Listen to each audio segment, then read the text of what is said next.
viruses which causes the mainly human diseases. We are not talking about the other viruses which does not involve in the cause of infections to the humans. So today I'll be speaking on the introduction of viruses, in which we'll be covering lots of basic points to know the different viruses. As you all know, the current pandemic, that is COVID-19, which is also caused by one of the important virus, that is subacute respiratory virus type 2. This is something which is Good morning, sir. Good morning. आता काय झालं रे? Don't disturb मी रे. काय झालं? Hello.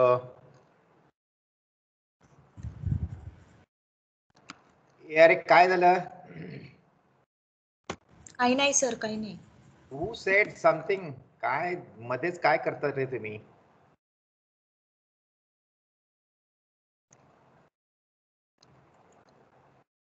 आता I am going to start. Please don't disturb me. मग आवाज आला नाही तर जस्ट कोणीतरी एक जण बोललो, अरे आली का नाही आली? प्रयाग आहेस का? हो सर आहे. आता मला जस्ट प्रयागचा किंवा आर्याचा आवाज पाहिजे, बाकी कुणी नको. कुणी let me finish, then you will say good morning, good evening, whatever you want to से.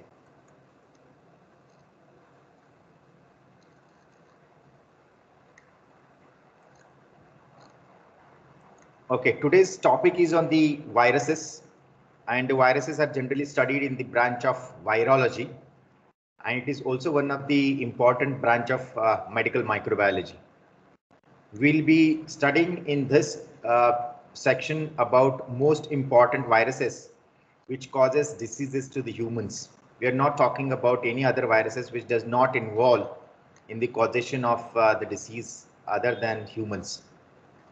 So general properties of viruses consist of these infective agents are ultra microscopic, the smallest among all the microorganisms.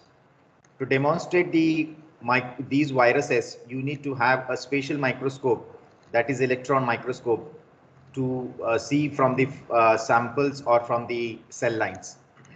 It is the simplest form of life. Most important thing is that they obligate intracellular parasite. It means that they require host cell for propagation and multiplication and to have their progeny. Otherwise, out of the cell, they are inactive. So that is why they have been referred as obligate intracellular parasites.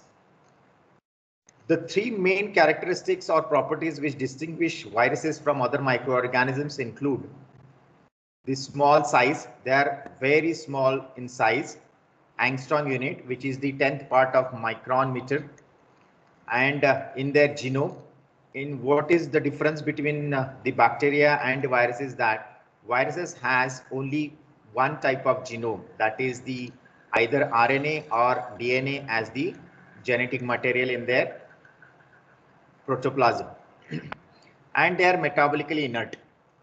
They require the host for propagation. That's why they cannot do anything outside the host. So they are metabolically inert. If you see the important characteristics of the viruses, they do not possess the cellular organization. As you all know that in the bacteria, there is a well-defined cell wall which gives a rigidity and shape to the bacteria.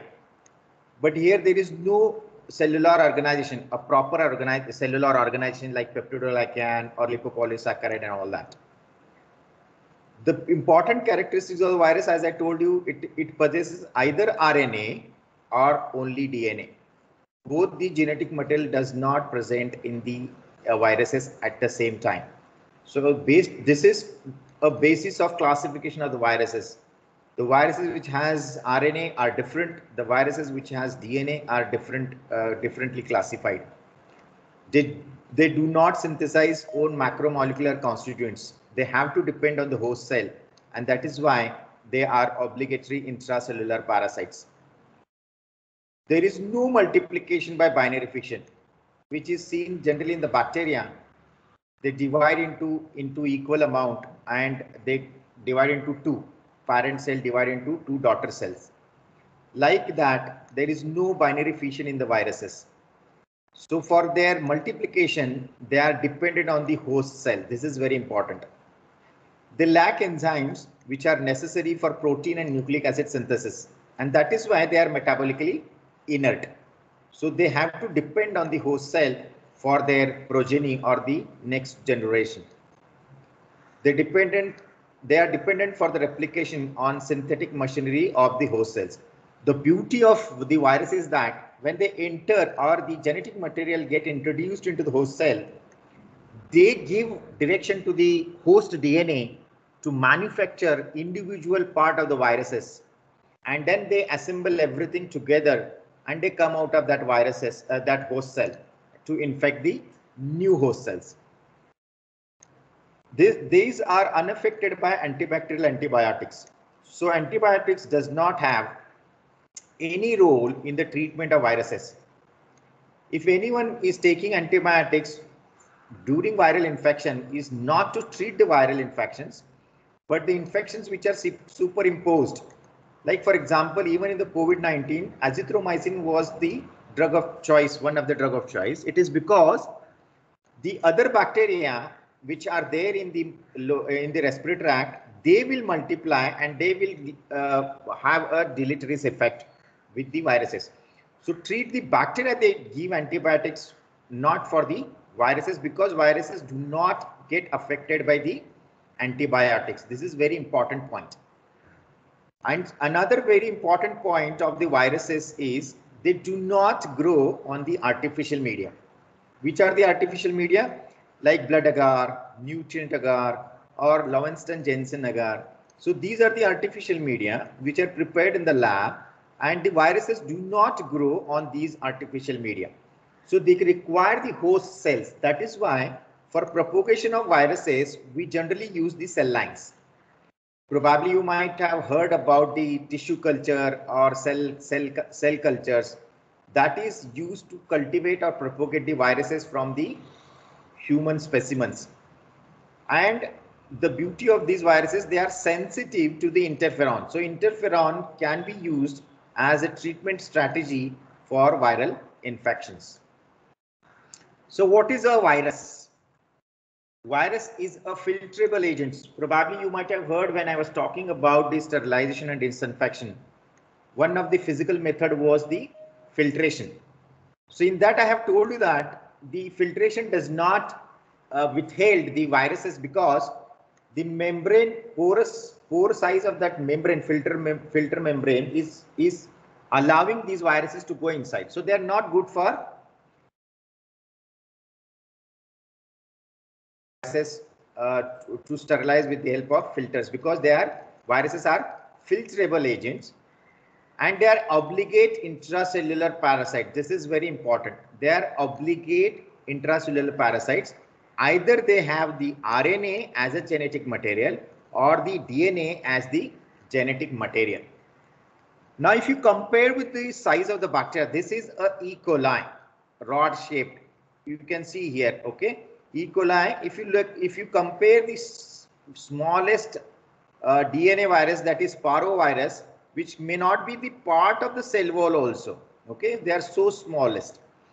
The largest among the DNA virus is the pox virus. Even the pox virus does not constitute even 10% of the entire bacterial size.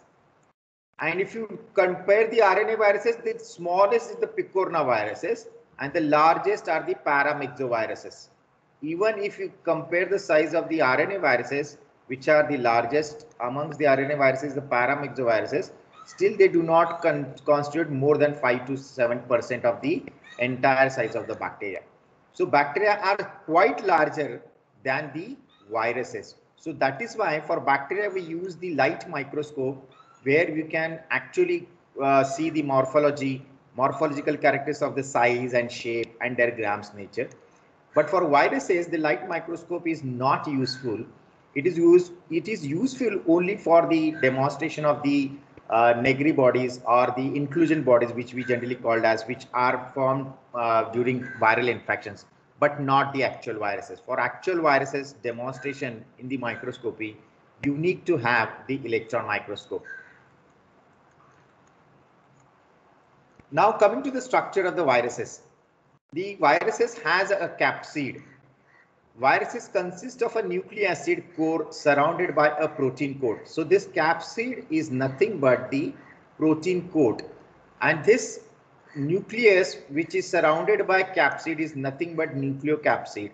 That means capsid enclosed with the nucleic acid, that is called as nucleocapsid. And these capsids are made up of capsomers. Individual unit of capsid are called as capsomers, and they are the repeating protein units. So this is the structure of the viruses, where capsid, nucleocapsid and capsomers are there. What is the function of the capsid? To protect the viral genome. Whatever the RNA or DNA is there, that is protected with the help of capsid. It acts as a vehicle of transmission. This is another function of the capsid. It provides the binding sites. They have the capacity to bind to the host cell.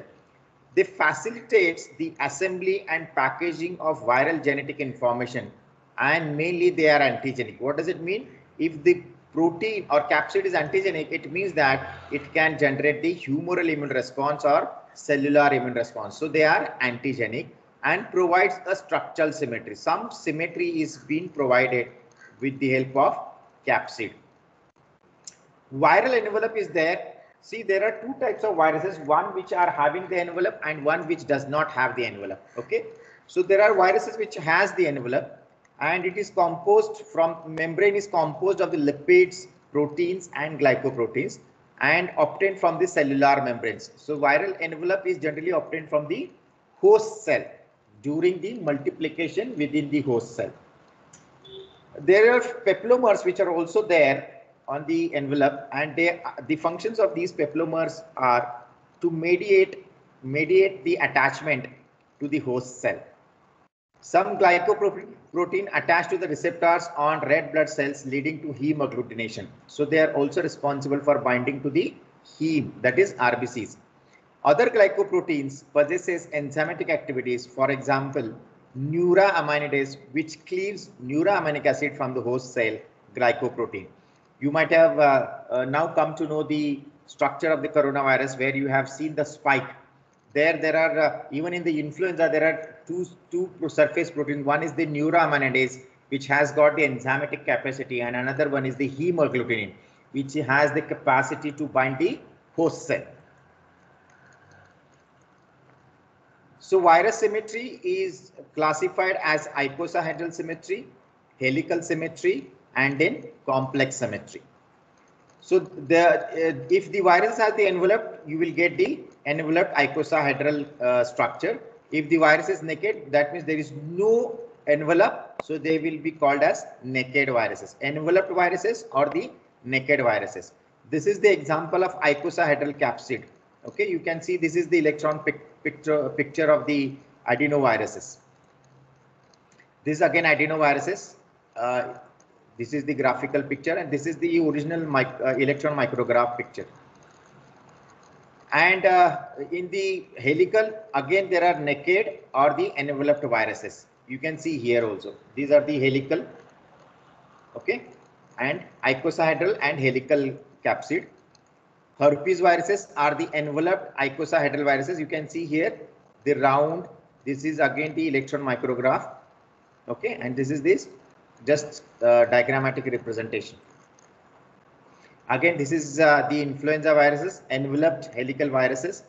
It similarly it looks like the coronavirus. Coronavirus name is given on the basis of it looks like crown. That is why they have been, and this is the coronavirus is also from the family of influenza.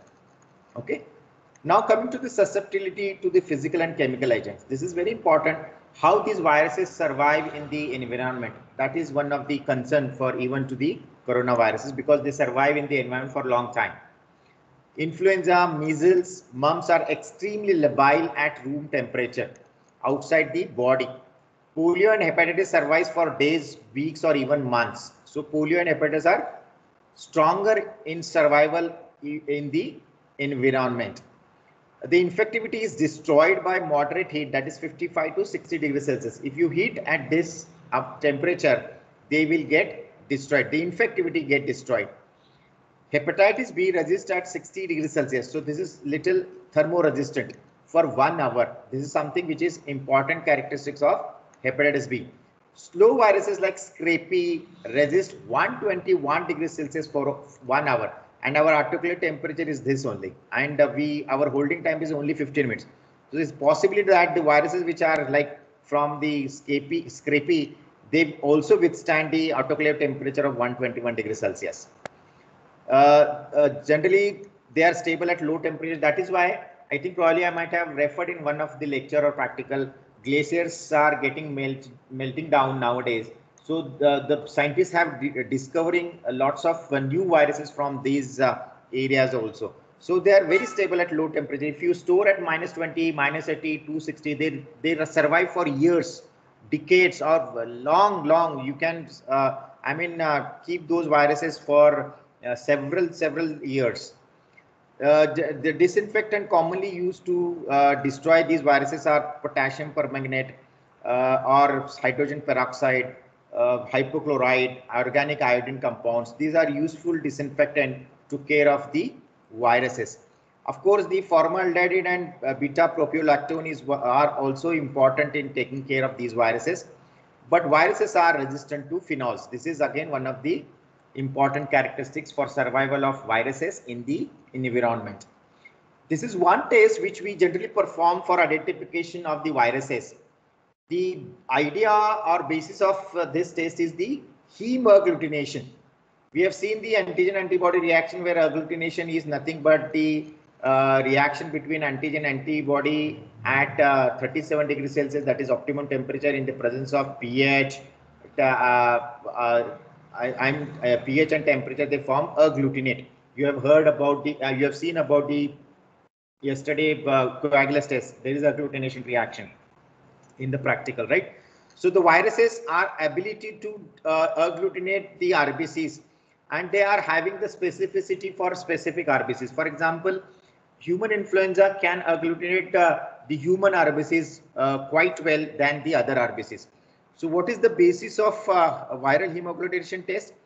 If there is a button formation, you can see here is a button formation. That means the viruses can able to agglutinate up to here only. So this could be the cutoff. So here is a cutoff.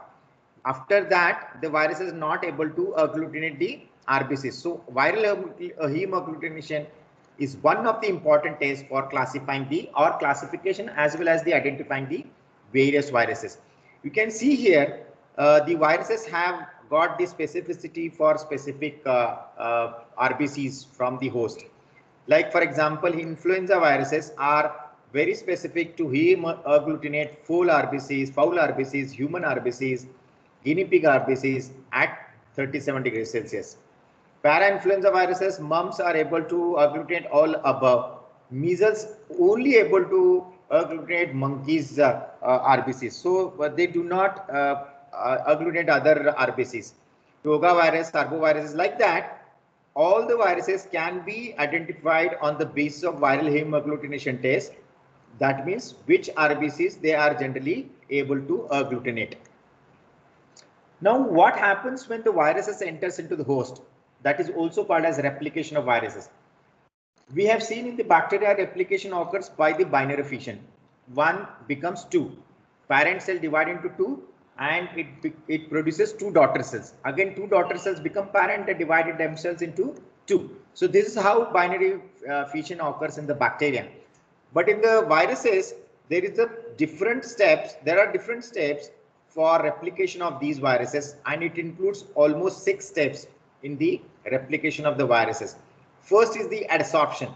I'll show you in the next slide in the picture. Adsorption, viruses bind to the host cell. There has to be the specificity between the receptor on the surface of the cell, host cell, as well as on the surface of the viruses. Then only adsorption takes place. You have heard now for the coronaviruses. The coronaviruses has got the spike protein, which are able to bind with the ACE2 proteins which are present on the various epithelial cells on the respiratory tract. Okay, so that homologous specificity has to be there. There has to be a specific receptor to bind these viruses onto the host cell. Okay. Then what happens? Then the entry occurs of the genetic material into the host cell, and then uncoating is done. Then this genetic material which has been inserted into the host cell will start biosynthesizing their individual part, like head, tail, or whatever the structure of virus is there. They try to give the information to the host DNA to manufacture the biosynthesis. I usually give example of this, if you are aware that the car which is manufactured by any prominent company, they do not manufacture entire car in their own unit. The tire is manufactured by someone else. The gear or whatever the accessories are there are manufactured by someone else. Engine is manufactured by that own company, like that, and then assemble. So what is happening in the viruses, viral replication also? These different parts of the viruses are manufactured, biosynthesized by the host cell, and then there is an assembly. They assemble entire different molecules to form one intact viruses, and then they get released from the host cells. So these are the 6 steps which are important in the replication of the viruses. Now, how do you isolate the viruses in the lab? As I told you in previous slide, they are unable to grow on the artificial media like blood agar, McConkey agar. So what do we do then? Can we cultivate the virus in the lab? Yes, you can, on the basis of the cell lines. Generally, in the olden days, in the very old days, when the branch of microbiology was in the developing stage, that time they have used the human itself to see whether viruses are pathogenic or not, and that was a very crude method. Because of the viral studies in the humans, there was a fatality also, and that was not recommended. Later on, they tried to use the different animals for cultivation. They have used some laboratory animals, starting from the monkeys, chimpanzees, and their latest what we are using is the suckling mice for cultivation of the viruses. So animals have been used for virus isolation, but the method of detection of virus isolation is by just either fatality or the signs and symptoms in the host. So that was a crude method. Then later on, scientists have evolved the cultivation of these viruses with the help of embryonated egg. Embryonated egg is nothing but the egg which has been specifically used to propagate the chickens, right? So that embryonated egg is taken, and there are 4 sites where the viruses can be cultivated. First is the chorioallantic membrane. If you are aware of the egg, if you boil the egg and if you remove the shell, there is a thin white layer that is nothing but the chorioallantic membrane, and that can be used to propagate or cultivate the different viruses. Then there is a allantic cavity. You might have seen the egg. There is a cavity at one end. That is nothing but the allantic cavity. And then amniotic cavity, where the baby chicken survives. Okay, in the egg, in the fertilized egg. And then there is a yolk sac. That yellow part is nothing but the yolk sac. So 4 different parts of the egg, embryonic egg, is used for the virus isolation. Again, this is again a tedious method to cultivate or isolate the viruses. What they have done, they have used the cell cultures. The cell cultures, either primary cell cultures or continuous cell culture, that is also called as diploid cultures, or the continuous cell lines. The continuous cell lines are derived from the cancerous patient. Why? Because the ability of the cancerous cell is to multiply enormously if you provide them the basic nutrients like amino acids and all that. But what is the disadvantage of primary cell lines?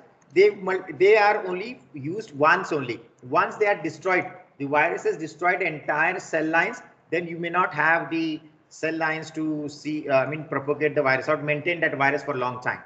What is the advantage of diploid cells?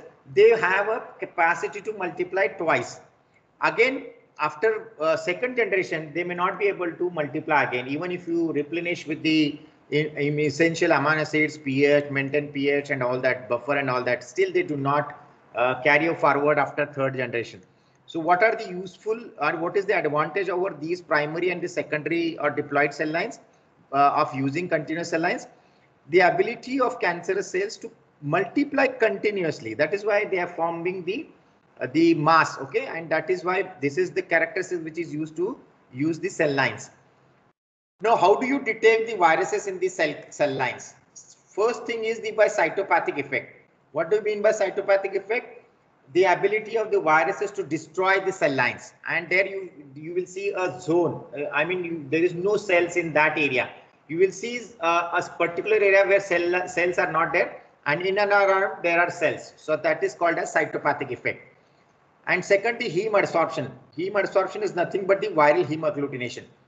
The ability of the viruses to adhere to the different RBCs is one of the detection method. Then interference. Interference is the competition between the known viruses with the unknown viruses, where we allow the competition of the known viruses with the unknown viruses, again in the cell lines. Then transformation. What do you mean by transformation? Transformation is nothing but there are certain viruses which are responsible for making the host cell into a malignant cells. So if you get the malignancy due to the viruses, that can also be one of the characteristics of the hepatitis B or HPV. These are the different viruses which have been implicated in the transformation. It is nothing but, I mean, turning into a malignancy, the patient cells turning into a malignance.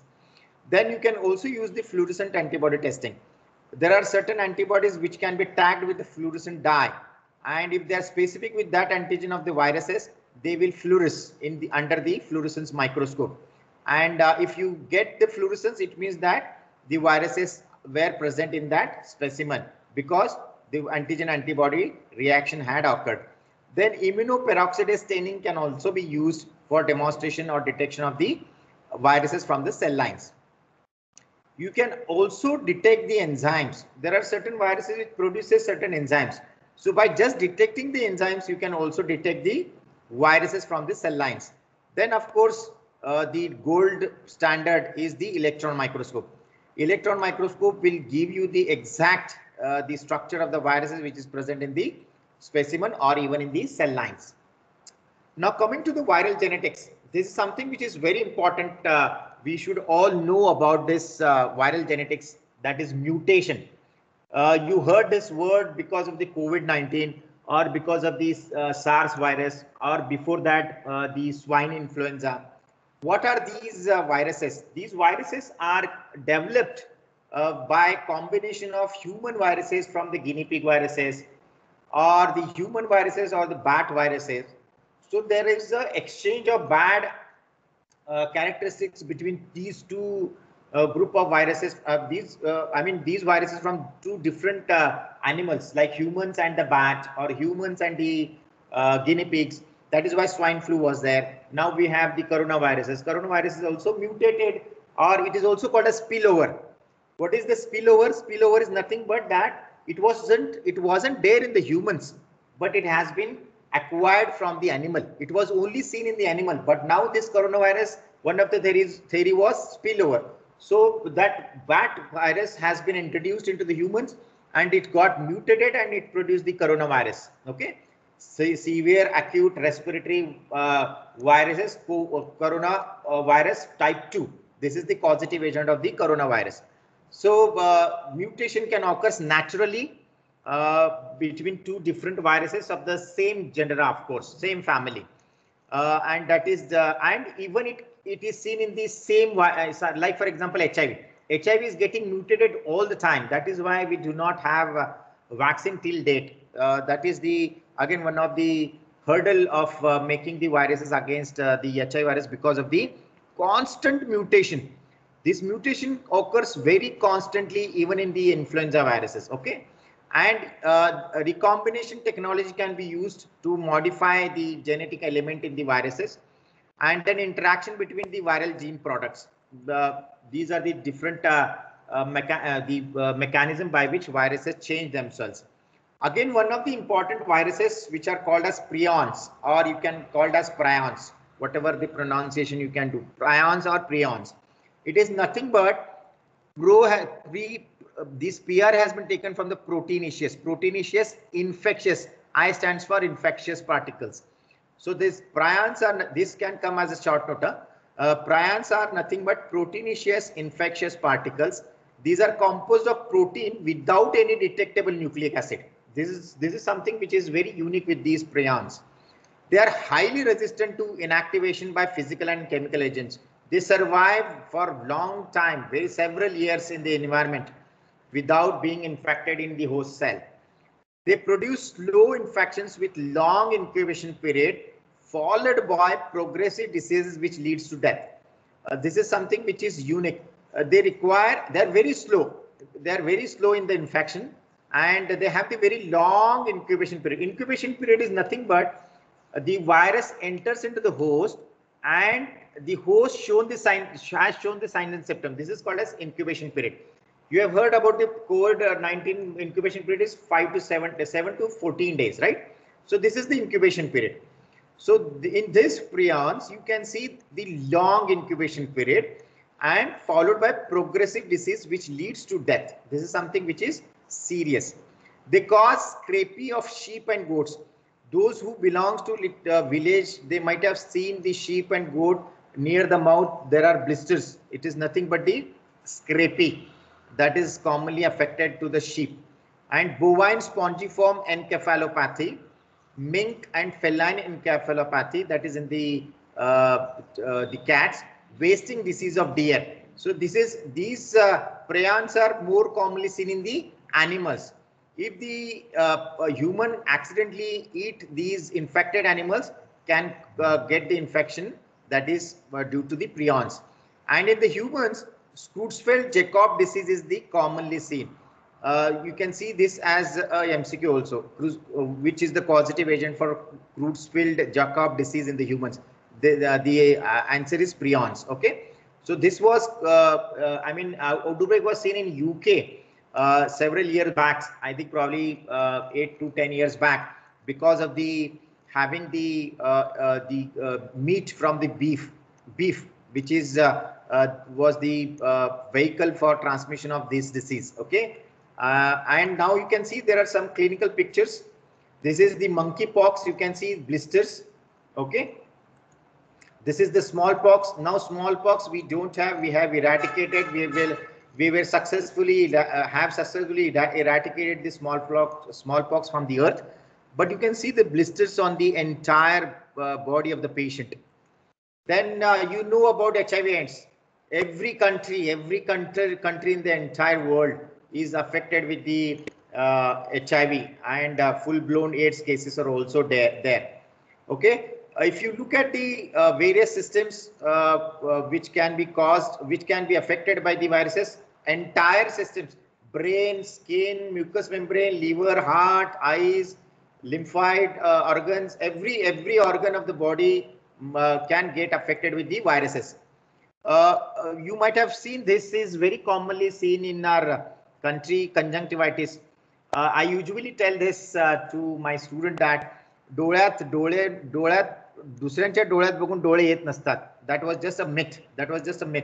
It is because a person who is affected with the conjunctivitis is touching his or her eyes with the hands, bare hands, and if you are using pencil from the person who had the conjunctivitis, is the source of infection.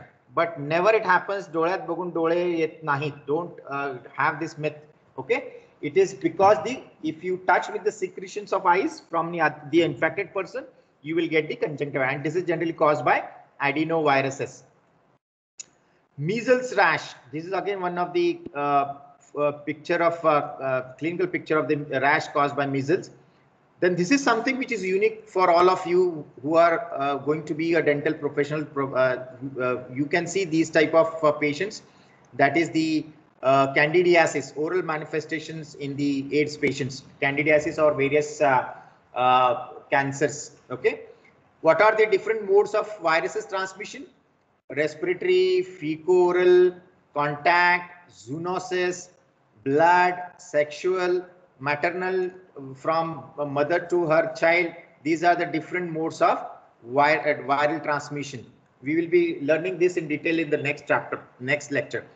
Respiratory transmission, then fecal-oral, generally if contaminated food or anything is contaminated with the fecal, and that could be a source of infections. Then in the environment from the mosquitoes, vector-borne diseases, West Nile viruses example is of the vector-transmitted diseases. Malaria, dengue are the vector-transmitted diseases, and then blood transfusion or the person who is using same injection for taking injections or any drug abuse, that can also be the source of infection. How do you control these viruses? The viruses are generally controlled with the vaccines only. Now we all are waiting for these vaccines for the coronaviruses. So why vaccines are the best prophylactic or controlling tool for the infections. Prevention is only the choice in the viral infections, or naturally you will get cured from the viruses. Lots of people had COVID virus infections, but they got cured on themselves because of the immunity, self-immunity, cellular immunity and humoral immunity. Generally, universal precautions while handling the blood and body fluid can prevent the infections, and of course, education. Like even in the if you dial the phone now, you get that tone. The COVID viruses is there. You have to wash your hands, put a mask, follow the social distancing. All this through the education. Okay, and then viruses classification. Viral classification can be done on the basis of diseases or the mode of transmission or the structure or the biochemical characters. These are the old classification. What is the most consistent classification is by physical and biochemical characteristics such as type of genome. That is either they have the RNA or they have the DNA, and presence and absence of envelope. So RNA enveloped, DNA enveloped, RNA naked, DNA naked. This is how viruses are classified. You can see here in the table the major diseases. AIDS actually is not a disease, it's a syndrome, but just it is a captain of all death. So that is why it has been kept as a under disease category, but actually it is a syndrome. So AIDS is caused by HIV-1 or HIV-2 also. Hepatitis A, B, C, D, E, and then cytomegalovirus and Epstein-Barr virus. Then cancer, I was referring that transformation thing. It is HPV, HCV, EBV. These are the viruses which are involved in the cancer. Encephalitis, infection to the brain. HSV, herpes simplex virus, toga viruses, flaviviruses, rabies, picornaviruses, meningitis, enteroviruses, mumps, HSV2, varicella zoster viruses. This is nothing but Nagin. We call it in Marathi as a Nagin, varicella zoster virus.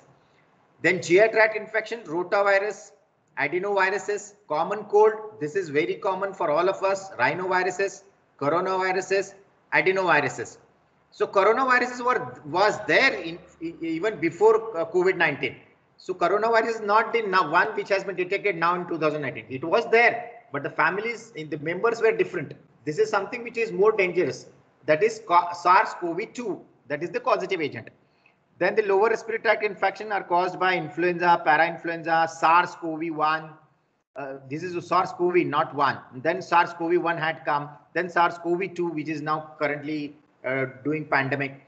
And then there are certain congenital and neonatal infection which are caused by cytomegaloviruses, parvoviruses, rubella, and HIV. Rubella is generally used to screen from the pregnant women because that can lead to abortions. So this is all about the today's lecture. Okay.